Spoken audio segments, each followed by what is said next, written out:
bago nating kontrata? Escalera.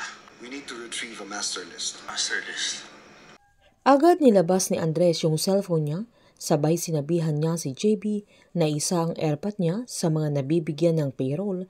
Na agad namang tinignan ni JB yung master list at nagulat siya dahil puro mga general ang nasa master list na kasamahan ng daddy niya noong nasa serbisyo pa ito. Pinaliwanag ni JB na may nabanggit ang daddy niya noon na may ginagawa siyang covered para sa gobyerno na malamang isa yun sa mga intelligence nila para sa mga eskalera. Nagsinungaling si JB dahil kasasabi lang ng daddy niya ang tungkol doon dahil tinanong niya kung ano ang kinalaman ng tato niya na espadang may apoy.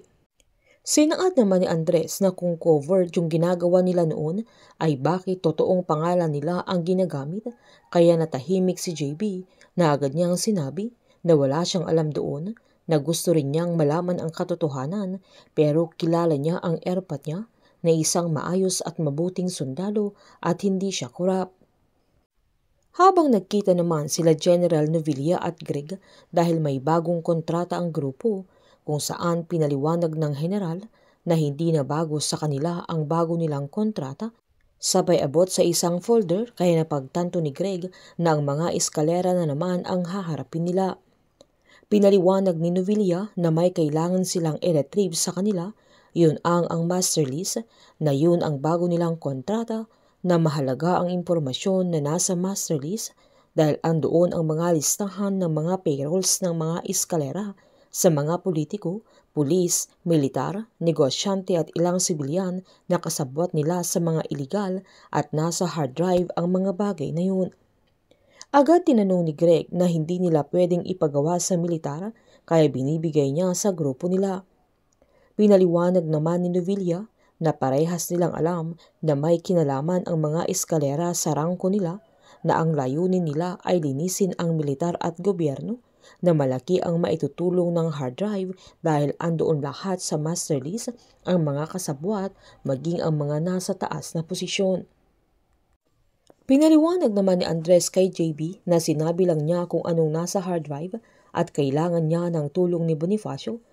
Dahil kung DPH siya dati tulad ng sinabi ni JB ay sigurado siyang madaming alam ang airpot niya sa mga operasyon ng mga eskalera.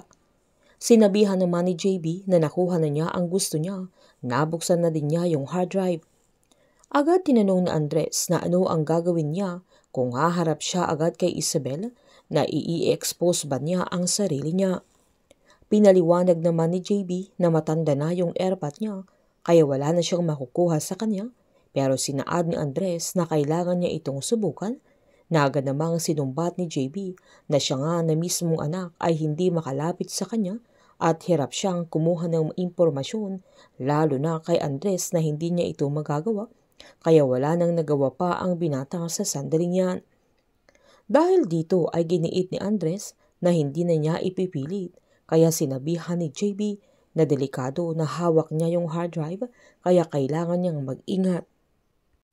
Habang bumalik naman si Max sa hotel para hanapin yung nawawalang engagement ring nila, gumamit pa ito ng pandetect ng gold para madali niya itong mahanap, pero hindi niya makita na kahit tinignan niya sa mga sulok at mismong hagdan kaya mas lalo itong na-depress.